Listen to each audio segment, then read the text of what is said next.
Hey guys, my name is Matimio, and welcome to another episode of Sunday Mailbox. This is a video series where you, the viewer, can submit your gaming or Battlefield-related questions, and then I will give my humble opinion on them. To get the formats out of the way real quick, if you would like to submit your own question that can be featured in an upcoming episode, you can do so by leaving a comment down below, or by sending me a Facebook and Twitter message. The first question for today comes from Quinn, and it is, why do I feel that the whole cut campaign thing will escalate to selling two separate games? One campaign and one multiplayer, or adding an expansive DLC for campaign later on. With Rainbow Six Siege, Battlefront, and now Black Ops 3, I can see this happening really quickly.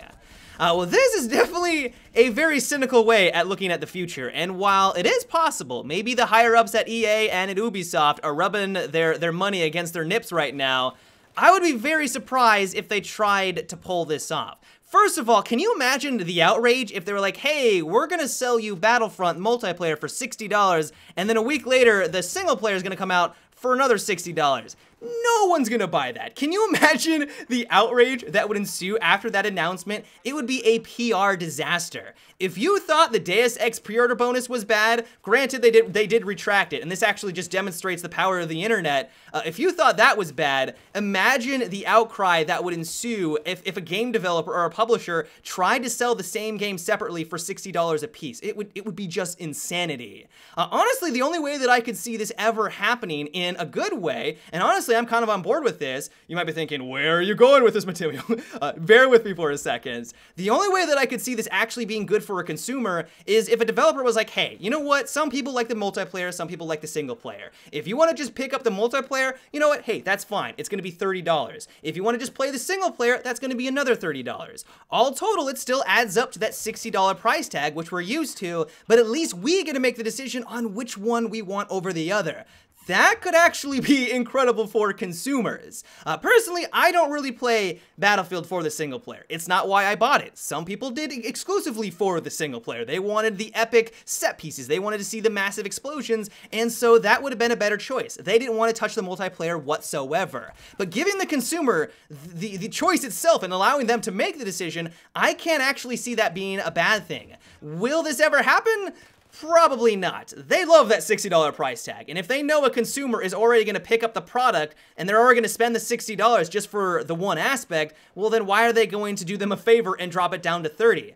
It could sell more in the long term. It actually might make them more profit. It would be risky for them to do this because it's kind of an experiment, because if it is lowering the price tag, that might actually just get more people to buy it. That might be a good thing in general. Yes, they're not making as much per sale, but they're going to make, 10 times in sales because people are getting the product that they actually want.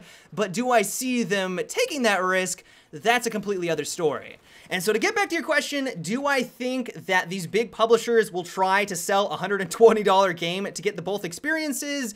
Probably not. It's always possible. EA and Ubisoft have pulled off some stupid stunts in the past, but I can only see this being a PR disaster. The gaming community would not accept this at all, and it's for those reasons why I would be very surprised if they did so. The next question for today comes from Anthony, and it is, what are your thoughts on the stunt Activision pulled by giving false threats of a terrorist attack on Singapore to promote Black Ops 3? Well, the less cynical part of me wants to think that they were just trying to find an interesting way of promoting Black Ops. Like, hey, instead of just releasing a trailer like we always do, let's come up with something creative. How are we gonna do that, Steven? Oh, let's talk about a terrorist attack in Singapore, and then that's gonna somehow relate to Black Ops. Honestly, I don't know how they made that connection or how they thought this was gonna be a good idea, but I'm hoping that they were doing this in good faith and it wasn't what my cynical part of me is thinking, that they were just trying to do this as a PR stunt, try to stir up some controversy so that more people are just simply talking about Call of Duty. I mean, that's what they want at the end of the day. It doesn't matter if it's good or bad news. They want you to talk about their video game. And so if one way of going about it is to talk about a terrorist attack that didn't actually happen in Singapore, then mission accomplished. I mean, look at what we're doing right now. We're talking about Black Ops. We're talking about the new game. We're talking about their ad campaign, and that's probably exactly what they wanted. And so do I think that this was a little insensitive? Absolutely. I mean, if you had friends or family in Singapore or you lived in Singapore, you might freak out if you saw this on your newsfeed. It may not have taken you very long to figure out that it was fake, but even still, are we really going to be joking about terrorist attacks? I mean, is that the way that we're going to be selling our games? It just is poor taste, in my opinion. The next question comes from Matthew, and it is, in Rainbow Six Siege, when customizing your guns, it shows the recoil patterns for those weapons. Do you like this type of system? Yeah, I actually really like the way that they've handled it. Most first-person shooters, as we all know, when they try to display how a weapon performs on the battlefield, the numbers don't mean a goddamn thing. I mean, when you look at Battlefield, for example, you pick up one of the guns, and it's got like those little slider bars. It's like, what does 28 damage mean? The gun doesn't do 28 damage per bullet. That's not exactly what it means. So what does that 28 number actually mean? The numbers mean nothing, the accuracy means nothing on those slider bars, and that's how most video games do. I mean, look at Call of Duty, and they have that same type of dynamic going on.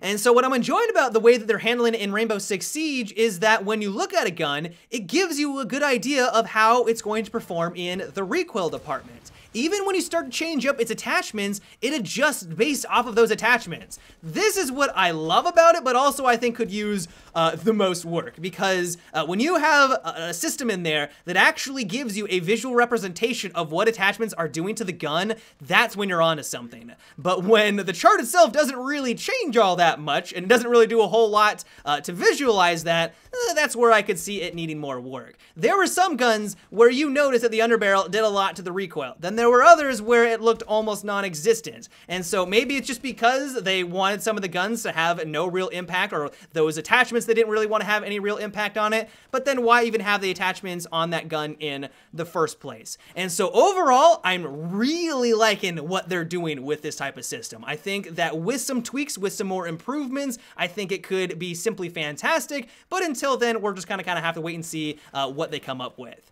The next question for today comes from Kyle, and it is, would you agree that DICE has been nerfing the recon kit almost to oblivion? With the Vapor Trail, Scope Glint, a second sun, removing marksman bonus, and the 100-meter standard sighting, I find that it's not even fun to play the recon class anymore.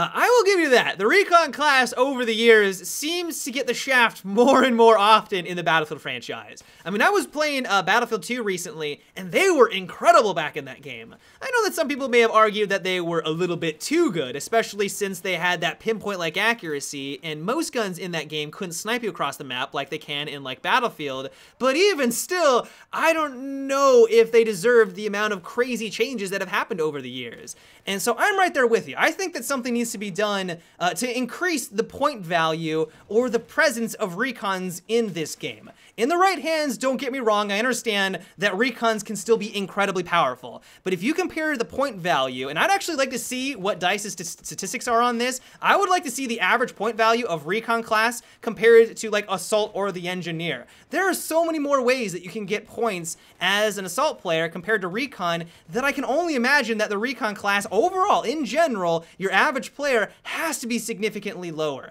Especially now that they are reducing or getting completely, not completely rid of, but they're reducing the point value of the marksman bonus. They gotta do something to bolster that point value.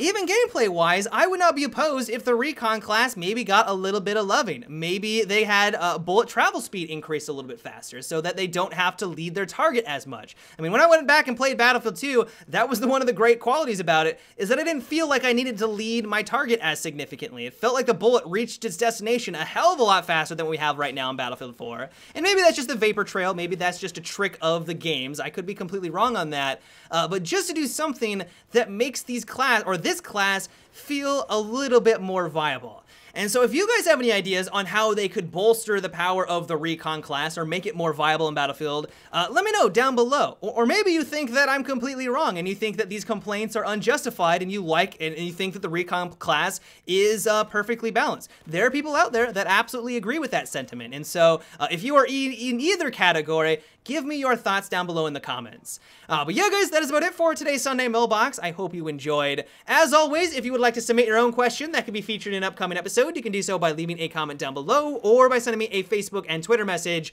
But until tomorrow, guys, have a good one and take it easy.